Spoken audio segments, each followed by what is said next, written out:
আমার ছেলে ওই সোমবার দিন সেনাপ্রধান ভাষণ দিছিল, তখন বলছিল যে হুজুরের কাছে যে আমরা একটু দেখতে যাব। তখন সে ওই দেখতে যাওয়ার পরে সেখানে দেখতে গিয়া সে ওই গোলাগুলি শুরু হয়েছে। তখন সে দৌড় দিছিল, ওই দৌড়ের মাথায় সে গুলির মাঝখানে পড়ে গেল। গুলি খাওয়ার পরে এখন সে হাসপাতালে ভর্তি আছে।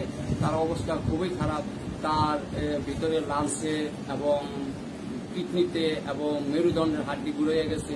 তারপর লাংসের সমস্যা হয়েছে, পেটের ভিতরে নাড়িতে আঘাতে ছিদ্র হয়ে গেছে।